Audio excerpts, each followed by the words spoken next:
Hello everyone, welcome back to my YouTube channel Commerce Classes by Falak Naz. In our previous video, we have studied and solved all MCQ questions of macroeconomics, money and banking. Today we're gonna complete our MCQs of chapter government budget. Guys, I'm gonna make you practice everything. अगर आपके जो exam है उसकी practice आपने start नहीं की है तो आप अभी स्टार्ट कर दीजिए. Start your revision right now because it is fix now. It would be in November. आपके पास बहुत कम टाइम है और आप अपना हर सब्जेक्ट का रिवीजन स्टार्ट कर दीजिए. आप कॉमर्स में आप इकोनॉमिक्स को भी लेके चलिए, साथ साथ बिजनेस स्टडीज़ को भी, अकाउंटेंसी को भी. तो यहाँ पे मैं आपकी हेल्प करने के लिए हूँ. I will help you and I will provide you most important question of MCQ और उनको कैसे सॉल्व करना है वो भी मैं आपको बताने वाली हूँ. Okay, I hope you will understand everything. और ये जो क्वेश्चंस हैं ये बहुत इंपॉर्टेंट हैं. आप साथ साथ इनको सॉल्व करिए और एक्यूरेसी निकालिए और अपने आप को चेक करिए कि आप जो कर रहे हैं क्वेश्चन वो कितने कर पा रहे हैं. अगर आप 3 कर पा रहे हैं या 5 कर पा रहे हैं तो आपको और ज़्यादा मेहनत की ज़रूरत है, और ज़्यादा प्रिपरेशन की ज़रूरत है ताकि आप 10 आउट ऑफ 10 कंप्लीट कर पाएँ.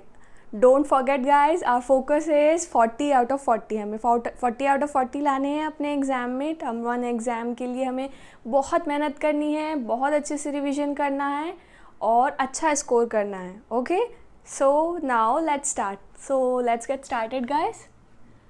Government budget, chapter name is government budget. So we'll start with the question number 1. आपने सबने ये चैप्टर पढ़ा होगा, नहीं पढ़ा है तो अभी जाके पढ़िए और अच्छे से उसको गो थ्रू करिए और आंसर दीजिए. Our first question is the amount received by the government in the form of interest, fee and dividend is. जो गवर्नमेंट है, हमारी गवर्नमेंट है, उसको जो भी अर्निंग होती है वो टैक्स के थ्रू होती है. चाहे वो डायरेक्ट टैक्स हो या इनडायरेक्ट टैक्स हो या फिर अदर बोरोइंग्स हो या बहुत सारे सोर्सेज से वो टैक्स रेवेन्यूज़ होते हैं, नॉन टैक्स रेवेन्यूज़ होते हैं, उसके थ्रू गवर्नमेंट इनकम अर्न करती है. हेयर क्वेश्चन इज आस्किंग जो अमाउंट रिसीव होता है गवर्नमेंट के द्वारा, कौन सा अमाउंट रिसीव होता है इन फॉर्म ऑफ इंटरेस्ट, जिसमें इंटरेस्ट मिलता है, फ़ी मिलती है एंड डिविडेंड मिलती है. बताइए, आंसर दीजिए. So answer is non tax revenue. Non tax revenue. Okay, non tax revenue बोलते हैं इसको, जो गवर्नमेंट को इंटरेस्ट के फॉर्म में या फ़ी की फॉर्म में या डिविडेंड की फॉर्म में जो अमाउंट रिसीव होता है. आप इन तीनों टर्म से वाकिफ़ हैं. डिविडेंड जो मिलता है, एक जो भी शेयर्स होते हैं उस पर डिविडेंड मिलता है या फ़ी मिल रही है. किसी गवर्नमेंट हॉस्पिटल में आप गए और आपने जो फ़ी सबमिट की वो उसके थ्रू जो गवर्नमेंट को अर्निंग आ रही है, तो वो जो रेवेन्यूज़ आ रहे हैं उनको कहते हैं non tax revenue. Okay, now question number 2. Question number 2, financial year starts या रन्स फ्रॉम. जो हमारे इंडिया का फाइनेंशियल ईयर है वो कौन से ईयर से स्टार्ट होता है. All of you know about the calendar year. हमारा जो कैलेंडर ईयर है वो that starts from 1 January and ends on 31 December. Okay, but यहाँ क्वेश्चन पूछ रहा है कि हमारा जो फाइनेंशियल ईयर है वो कब स्टार्ट होता है. सो हमारा फाइनेंशियल ईयर स्टार्ट होता है 1 अप्रैल को. 1 अप्रैल टू 31 मार्च. याद रहेगा, you have to remember it guys. So हमारा जो फाइनेंशियल ईयर है वो स्टार्ट होता है 1 अप्रैल से एंड एंड हो जाता है 31 मार्च को. ये पूरा 1 ईयर का पीरियड होता है. ठीक है, आप काउंट करके देख लीजिए. Question number 3 is the amount received by the government in the form of taxes and duties. जो अमाउंट रिसीव होता है गवर्नमेंट द्वारा इन फॉर्म ऑफ टैक्सेस की फॉर्म में एंड ड्यूटीज़ की फॉर्म में, उसको क्या कहते हैं. टैक्स रेवेन्यू कहते हैं, नॉन टैक्स रेवेन्यू कहते हैं, डायरेक्ट टैक्स कहते हैं, इनडायरेक्ट टैक्स कहते हैं, क्या कहते हैं. तो जो अमाउंट रिसीव करता है गवर्नमेंट टैक्सेस एंड ड्यूटीज़ की फॉर्म में उसको कहते हैं tax revenue receipts. Tax revenue receipts. Okay, understood. आइए नेक्स्ट क्वेश्चन पे आते हैं. The expenditure which neither creates, ये बहुत इंपॉर्टेंट है, समझिए इसका जो लॉजिक है आपको याद आ जाएगा। द एक्सपेंडिचर, ऐसा एक्सपेंडिचर गवर्नमेंट का दैट नीदर क्रिएट एसेट, ना तो एसेट क्रिएट करता है, नॉर रिड्यूस, ना ही रिड्यूस करता है लायबिलिटी को फॉर द गवर्नमेंट। ऐसा कौन सा है एक्सपेंडिचर, ना तो वो एसेट्स को रिड्यूस करता है, ना ही वो एसेट को क्रिएट करता है, ना ही वो लायबिलिटीज़ को रिड्यूस करता है। वो कौन सा एक्सपेंडिचर है? आंसर इट, वो एक्सपेंडिचर है revenue expenditure. Revenue expenditure,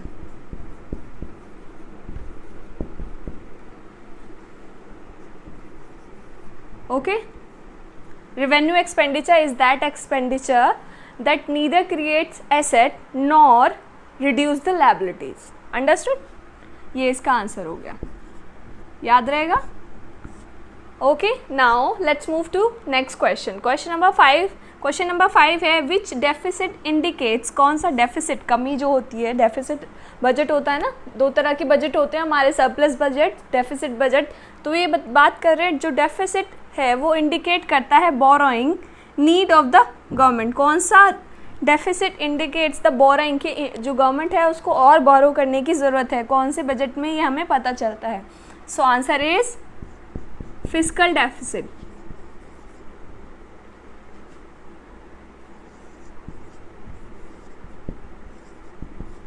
okay, understood. Fiscal deficit में क्या होता है, जो टोटल एक्सपेंडिचर है उसमें से हम जो टोटल रिवेन्यूज़ हैं उनको माइनस कर देते हैं बोरोइंग्स को हटा के, ठीक है। तो ये फिस्कल डेफिसिट शो करता है कि गवर्नमेंट को बोरो करने की ज़रूरत है। Question number 6, what is the period for which government budget is prepared. कौन सा पीरियड है, कितने पीरियड के लिए जो गवर्नमेंट बजट है वो प्रिपेयर किया जाता है। जैसे कि आप सभी जानते हैं हमारी जो फाइनेंस मिनिस्टर हैं निर्मला सीतारमन हैं, और वो बजट पेश करती हैं, जो संसद है उसमें बजट पेश किया जाता है। तो जो बजट है वो कितने पीरियड के लिए वैलिड होता है, या कितने पीरियड बाद उसे फिर से रिप्रेजेंट करना पड़ता है guys? Answer it, yes you are right, वो 1 ईयर के लिए प्रिपेयर होता है। दैट उसका जो टाइम पीरियड है दैट इज़ 1 ईयर। याद रहेगा, you have to learn it properly. Okay, now question number 7। Question number 7 क्या कह रहा है, आइए देखते हैं। Corporate tax and income tax are example of which tax. जो कॉर्पोरेट टैक्स है, कई सारे टैक्स होते हैं, सेल्स टैक्स होता है और इनकम टैक्स होता है, कॉर्पोरेट टैक्स होता है। ये जो टैक्स हैं, दो टैक्स के बारे में बात करें यहाँ पे, corporate tax and income tax. ये किसके एग्जाम्पल हैं? डायरेक्ट टैक्स के हैं, इनडायरेक्ट टैक्स के हैं, टैक्स रेवेन्यू है, एक्सपेंडिचर है, क्या है? इतने सारे ऑप्शन दिए मैंने आपको, 4 ऑप्शन दिए, बताइए इनमें से क्या है?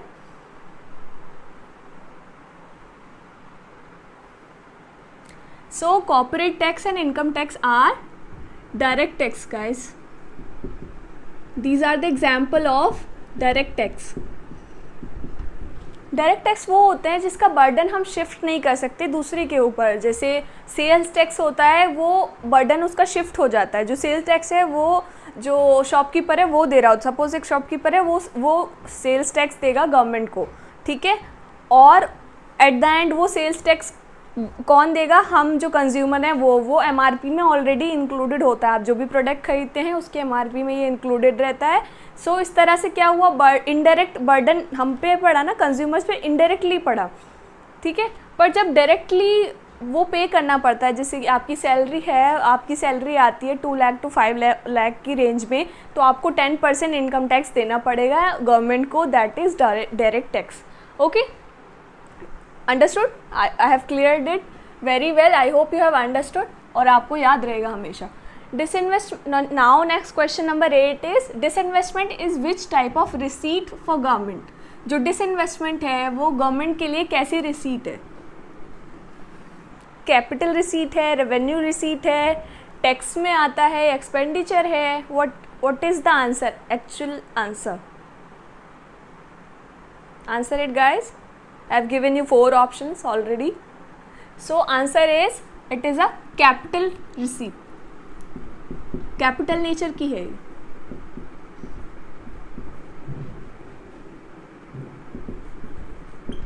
ओके,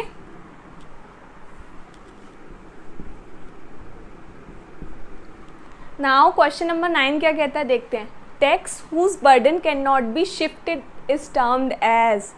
ऐसा टैक्स जिसका बर्डन शिफ्ट नहीं किया जा सकता है. बर्डन मतलब किसी और पे नहीं डाल सकते हैं, आपको खुद ही देना पड़ेगा वो टैक्स. वो कौन सा टैक्स है? Answer it guys. अभी अभी मैंने आपको एक्सप्लेन किया था कि कौन सा ट्रांसफरेबल है, कौन सा बर्डन शिफ्ट किया जा सकता है, कौन सा नहीं किया जा सकता है. यस, जो डायरेक्ट टैक्स है उसका बर्डन हम शिफ्ट नहीं कर सकते. इनडायरेक्ट का कर सकते हैं. जो इनकम टैक्स या कॉर्पोरेट टैक्स है उसका बर्डन हम किसी और को नहीं दे सकते, हमें खुद ही पे करना पड़ेगा. So direct tax is the right answer.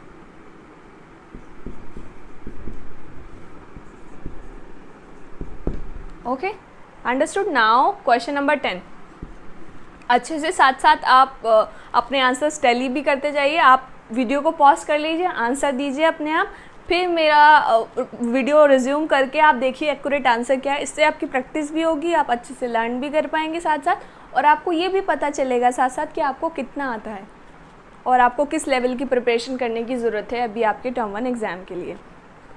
So question number 10 is the sources to meet fiscal deficit are. जो फिस्कल डेफिसिट होता है, जैसे मैंने आपको यहाँ पे भी बताया फिस्कल डेफिसिट होता है, तो कौन से सोर्सेज हैं जिसके थ्रू उस डेफिसिट को, जो कमी आ रही होती है टैक्स में, उसको कैसे पूरा किया जाता है. आपका ऑप्शन नंबर ए है borrowing from the public, public से बोरो करके, या फिर बोरोइंग फ्रॉम पब्लिक सोर्सेज से, जो भी और अदर पब्लिक सोर्सेज हैं उनसे, या डेफिसिट फाइनेंसिंग करके, या ऑल. किस तरह से वो फिस्कल डेफिसिट है उसको पूरा किया जाता है, कौन कौन से सोर्सेज से. Answer it guys. So answer is all of the above. All, सब सारे ही आंसर हैं. बोरो कर सकते हैं पब्लिक से, बहुत सारे पब्लिक सोर्सेज के थ्रू उसको ले सकते हैं, और एक और सोर्सेज है डेफिसिट फाइनेंसिंग भी एक सोर्स है जिसके थ्रू फिस्कल डेफिसिट को पूरा किया जा सकता है. I hope you have understood. All right. So now next question is union budget is the budget of. जो यूनियन बजट है वो किसका बजट है? स्टेट गवर्नमेंट का है, सेंट्रल गवर्नमेंट का है, या फिर ग्राम पंचायत का है, या किसका है? इंडियन नेशनल है, इंटरनेशनल है, कौन सी गवर्नमेंट का है जो यूनियन बजट है उसकी? वो answer it. It's so easy I guess. Yes, your right answer is central government का. ठीक है, जो गवर्नमेंट यूनियन बजट जिसको कहते हैं वो सेंट्रल गवर्नमेंट बनाती है. Okay, all right. Okay, now question number 12. Formula for fiscal deficit is. जो फिस्कल डेफिसिट है उसका फॉर्मूला क्या है? हम निकालते हैं फिस्कल डेफिसिट, उसका फॉर्मूला क्या है? उसका एग्जैक्ट फॉर्मूला है total expenditure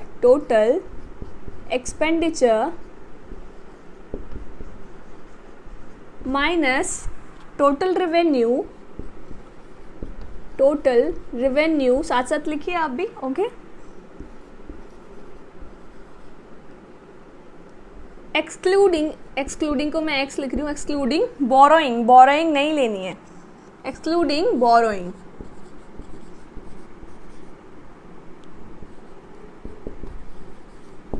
okay, formula for fiscal deficit is fiscal deficit FD total expenditure minus total revenue excluding borrowings. Okay, so today we have solved 12 important MCQ questions. I hope you have understood these and मैंने जो इनकी details हैं वो भी आपको बताई हैं. इसी तरह से आपको और MCQ क्वेश्चन सॉल्व करने हैं गाइस, ताकि आप अच्छा से अच्छा स्कोर कर सकें. मैं आपके लिए और वीडियोस लाने वाली हूँ, आपके लिए मैं बहुत सारी वीडियोस लाने वाली हूँ MCQ पे. आपकी प्रैक्टिस मैं आपको पूरा रिवीजन कराने वाली हूँ. So will do revision together whether it is of business studies और economics. Okay, so stay connected with me. To learn more, you can subscribe to my channel Commerce Classes by Falak Nas. You can also follow me on my Instagram page and my Twitter page. उसका link मैं आपको video के last में देने वाली हूँ. If you have any query, you can ask me in comment box. आपको कोई भी क्वेश्चन पूछना है, आप कहीं भी अटके हुए हैं, किसी डाउट है आपको, तो आप मेरे इंस्टाग्राम चैनल पे मुझे DM कर सकते हैं, पूछ सकते हैं. और please do like my videos, share my videos, okay? Subscribe to my channel. So till then, keep learning commerce. Thank you.